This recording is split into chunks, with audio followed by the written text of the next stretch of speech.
Hollywood once sold the world a version of itself carved in marble. Perfect teeth, perfect marriages, perfect endings. But actor Jack Sterling knew what was underneath the marble, because for 30 years he'd watched it get poured. He saw mothers who ruled their households like wardens, matinee idols who used contracts as leashes, and directors whose tempers left crew members bleeding on soundstage floors and no incident report ever filed. These weren't scenes. They were the real transactions of an industry that traded silence for stardom. Before he died, Sterling left behind a private notebook. His friends called it the Ledger, with 10 names in it. Some belonged to people the public adored. One belonged to someone closer to Sterling than anyone knew. Let's open the ledger Jack Sterling never published. Vivian Cross's smile sold 12 million tickets in a single decade, and behind that smile was a woman who ran her house like a courtroom with no appeals process. Sterling wrote about her only once, in a margin note dated 1971. An Oscar doesn't wash out what happens after the cameras go dark. Vivian is the proof. Cross clawed her way from a boarding house in Ohio to a Best Actress statuette in 1947, and the trade papers loved to print photographs of her tucking in her adopted daughter, Marion, beneath a headline about devoted single motherhood. What the photographs didn't show, a household-made sworn statement, unearthed decades later by a probate attorney, describing a 11-year-old Marion pulled from bed at midnight and made to stand at attention until dawn over a crooked picture frame. Marion grew up to call her childhood a museum built to display my mother's discipline. Wire hangers became a punishable offense. A single wrinkled collar meant a week of silence, no dinner conversation, no eye contact. The cruelty had a strange, theatrical precision to it. Punishments were staged, almost choreographed, as if Cross were still directing a scene. And the public never saw a flicker of it. Cross posed for a Mother of the Year, spread the same month a nurse quietly treated Marion for a fractured wrist that the household described, on the record, as a fall down the porch steps. When Cross died in 1979, her will cut Marion out entirely, with a line lawyers still quote, "For reasons my daughter understands better than any court will." Marion's memoir, published the following year, made her mother a symbol for a kind of hidden domestic terror that Hollywood had never had a word for. Cross's surviving fans still argue the book was exaggerated, written by a bitter daughter settling old scores. Marion never took the accusation back. If Vivian Cross frightened people through control, the second name in Sterling's ledger frightened people through what one former sound engineer called practiced gentleness, right up until the door closed. Desmond Hale was the crooner America invited into its living room every December, a velvet baritone attached to a face NBC called the nation's favorite father. Sterling's note beside Hale's name reads simply, "They called him the voice of Christmas. I called him a warden in a cardigan."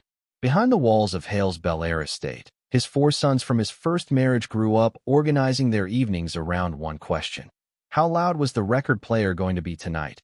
And did that mean their father was in a good mood or a bad one? His eldest son, Warren, wrote in a best-selling 1983 memoir that he learned to gauge his father's temper by the sound of ice hitting a glass in the next room. Warren described being weighed weekly and punished with a belt for any gain, in scenes that read less like discipline and more like ritual humiliation. Warren's book split the family in half. His father's widow published a rebuttal memoir insisting the household had been warm, ordinary, no different from any strict post-war family. 2 of Warren's brothers publicly sided with her, calling Warren's account exaggerated, filtered through his own struggles with addiction. 2 others stayed silent for the rest of their lives. Sterling's ledger doesn't resolve the argument. It just records it. A house with 4 sons and 2 different childhoods. That's the part nobody wants to sit with. By the time The Iron Coast made Rex Callahan a household name in 1938, the whispers about him had already started traveling faster than his films did. Callahan played swashbucklers, men who leapt from balconies and dueled on staircases, and the fan magazines built an entire persona around his roguish charm. Sterling's note is uncharacteristically blunt. "I watched a jury decide his fate in 9 days. I've never forgotten how many of them were smiling at him instead of listening to the girls." In late 1942, Callahan was charged with the statutory assault of 2 teenage girls he'd met at a party in the hills above Sunset Boulevard. The trial, When it opened in January 1943, drew crowds that spilled out onto the courthouse steps. His defense attorney, a legendary courtroom tactician the papers nicknamed the Fixer, built his entire case around discrediting the two accusers rather than disputing the facts, cross-examining their personal histories with a thoroughness the prosecution never matched. After 24 hours of deliberation, the jury acquitted Callahan on every count. He walked out of the courthouse, lit a cigarette for the cameras, and told reporters the verdict proved the ladies know a gentleman when they meet one. Sterling, watching from the gallery, wrote only, "I have never seen a man wear relief like a costume." The acquittal didn't erase the case from Callahan's career. His image never fully recovered, even as the studio worked to rehabilitate it with a string of heroic roles clearly engineered to remind audiences why they'd loved him in the first place. He died at 50. His body, according to the coroner's private notes, later leaked to a reporter, showing the wear of a man twice his age. Teddy Vance's name still carries the shine of an American sweetheart in old studio reels. Freckled, grinning, the boy every mother wanted her son to grow up to be. But a young co-star named Adele Farrow remembered something else entirely, and she said as much in a private 1974 conversation Sterling happened to witness. "You don't understand," she told him, according to the Ledger. "Teddy frightened me more than anyone on that lot, and everyone acted like that was impossible to believe." Vance was MGM Analog Croft Pictures' top earner through the late 30s and early 40s, a symbol of small-town innocence built on a string of sunny family comedies. Behind the cameras, crew members described a temper that could flare without warning, thrown props, screamed tirades at assistants half his size. What haunted Farrow most happened when she was 14 and newly famous herself. Vance, nearly a decade older and already a star, began seeking her out between takes, showing up at her dressing room uninvited. A classmate later remembered Farrow wearing heavy sweaters even in July, trying to make herself smaller, less visible. Farrow's private diary from that period, excerpts of which surfaced in a 1990s biography, verified by a handwriting expert hired by her estate, described sleepless nights and a growing sense of being trapped inside the studio's gates. The studio's publicity chief reportedly intervened twice to keep gossip columnists from running anything close to the truth, once threatening to pull advertising from a magazine that hinted at troubling behavior from one of its wholesome, young leading men. Farrow carried the memory for the rest of her life, according to friends who said she went quiet whenever Vance's name came up in conversation, decades after both of their careers had ended. Odette Marchand was celebrated for a ferocity of talent that made directors afraid to say cut before she was ready, and colleagues afraid to say much of anything to her at all. She won her second Academy Award nomination for a 1950 melodrama that critics still teach in film courses, and behind the scenes, she earned a reputation that terrified co-stars and crew alike. A studio makeup artist, interviewed decades later for an oral history project, remembered Marchand charming a visiting journalist one minute and screaming at a supporting actor the next for standing a half step out of his mark. The tension reached a breaking point on the set of a 1962 psychological thriller, where her long-simmering feud with a rival actress, the two had been circling each other professionally for 20 years, turned the production into what the trade papers called a battlefield with a shooting schedule. In one contested scene, witnesses said Marchand shoved her co-star hard enough to send her to the infirmary. Asked about it afterward, Marchand reportedly shrugged and said, "If she got hurt, that's the price of not hitting your mark." Sterling, who worked with Marchand only once, wrote in the Ledger, "Nobody on that lot denied her talent. I never saw anyone deny her cruelty either. Somehow both things were just accepted as the cost of hiring her." Lenora Voss moved through a room like she'd already decided who in it was useful to her. Sterling met her exactly once, at a party in 1955, and wrote afterward, "She didn't walk in. She arrived the way weather arrives." Voss built a career on smoldering, ambiguous glamour, a European import who never quite explained her past, and never needed to, because the mystery sold as well as her performances did. Off-screen, she treated relationships the way other people treated contract negotiations, as leverage. A composer who once considered her the great love of his life spent years afterward in a depression his family attributed directly to their breakup. A novelist who financed her lifestyle during their affair found his savings gone within 18 months. Not everyone she left behind recovered quietly.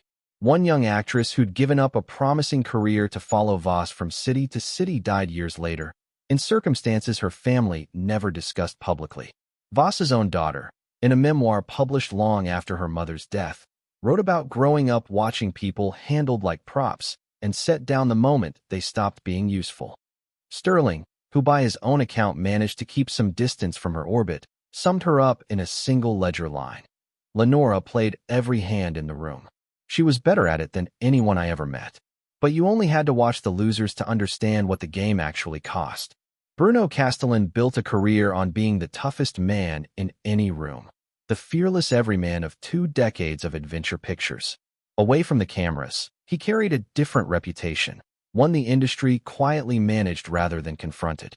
Persistent rumors trailed Castellan for years, concerning a pattern of pursuing much younger women, some of them barely out of adolescence. Studio executives, according to Sterling's notes, treated the whispers as a business problem to be contained rather than a person to be stopped. Castellan was simply too profitable to risk. The most troubling account involved a rising teenage starlet, taken by her mother to meet Castellan under the studio's supervision, for what was billed as a career mentorship. According to a memoir published by the young actress's sister decades later, the girl returned from that meeting shaken and wrote in a private diary line the family later made public. "I have to stay quiet if I want to keep working. But I feel like something was taken from me." Castellan continued to be honored for the rest of his life. Lifetime achievement dinners, warm retrospectives, tearful speeches about mentoring the next generation. Sterling attended one of those dinners and left after 20 minutes. His note from that night is the shortest in the ledger. He was never a hero, not to the girls he pursued. In the 1920s, Delphine Roy reigned as silent cinema's brightest star, gliding through premieres in gowns that made headlines of their own. She didn't simply perform, one fan magazine wrote. She turned her entire existence into a production. Behind that production, everyone around her eventually paid a toll. Her 1928 epic, a lavish period drama with a runaway budget, became one of the era's most notorious disasters. Roy reportedly demanded entire sets rebuilt because the color scheme didn't flatter her, while extras collapsed from exhaustion on 20-hour days. The director was fired mid-production. The film was shelved before release. Sterling, who as a young extra had worked 1 week on that doomed set, remembered. Hundreds of people paying for one woman's certainty that she alone understood what the picture needed. Off-screen, Roy's extravagance became a kind of local legend. A fleet of custom cars during the height of the Depression, jewelers summoned to her home on a weekly basis, while bread lines stretched for blocks a few miles away. When sound pictures arrived and her career collapsed almost overnight, Roy refused to accept it, blaming directors, audiences, anyone but the medium itself for moving past her. Her late career comeback, playing a delusional, forgotten silent star in a film that mirrored her own life with uncomfortable precision, remains one of the strangest instances of art imitating a life almost nobody involved was willing to admit was true. Corey Ambrose was, for one blazing year, the industry's next great teen idol, until being open about who he loved cost him almost everything the industry had promised him. Sterling's entry for Ambrose is the most personal in the entire ledger and the most guarded. Publicly, Ambrose maintained a long relationship with a stage actor the press treated as a business partner rather than what he actually was. Privately, friends said Ambrose lived with a low, constant fear that the wrong photograph or the wrong rumor would end his career overnight, a fear that shaped nearly every choice he made in the years before his death. Ambrose died young, in circumstances that were never fully resolved to his friend's satisfaction. An arrest was made, a confession obtained, and the case closed faster than many who knew him believed it should have been. Sterling's final note on the entry reads, "Hollywood didn't kill him with anything you could put in an evidence locker. It killed him with everything it made him too afraid to say." In the 1930s, Gordon Pratt was one of the studio's most beloved character men. Audiences loved the gruff warmth he brought to role after role, the sense that underneath the growl was a heart of gold. Sterling's ledger tells a more complicated story, one built from whispers he could never fully confirm. Pratt's name became loosely tied, in industry gossip that never made it into print at the time, to a violent altercation outside a nightclub that left another performer badly injured. The studio quietly arranged for Pratt to leave the country for several months not long after, a departure Sterling's notes call convenient in a way nobody ever explained. Separately, several former child performers described Pratt as physically rough on set, prone to grabbing or shoving young actors who missed a mark or forgot a line. His own ex-wife wrote in her memoir that the marriage ended largely because of his temper, which she described as frightening and, at times, violent. Sterling never resolved whether the darkest rumor about Pratt was true. His last line on the entry is an admission, rare for the ledger. "I don't know what happened outside that club. I know what I saw of him everywhere else, and it was enough to believe almost anything." Jack Sterling never published his notebook while he was alive. Friends who read it after his death disagreed about why. Some thought he was protecting people. Others thought he simply never found proof solid enough to match the certainty he felt. A few believed he was protecting himself, because by his own admission, at least one name in the ledger was someone whose silence he had also, at some point, benefited from keeping. What the ledger does capture, fictional as it is something real about how an entire industry can build a glittering surface over decades of harm. Through image management, through legal leverage, through a public that wanted to believe the smiling photograph more than the person standing just outside its frame. Sterling didn't leave behind verdicts. He left behind a record of who got believed, who got protected, and how rarely those turned out to be the same people. This script and every character in it, Jack Sterling, Vivian Cross, Desmond Hale, Rex Callahan, Teddy Vance, Odette Marchand, Lenora Voss, Bruno Castellan, Delphine Roy, Corey Ambrose, and Gordon Pratt, are entirely fictional. No claim of fact is made about any real actor, director, or public figure of Hollywood's golden age.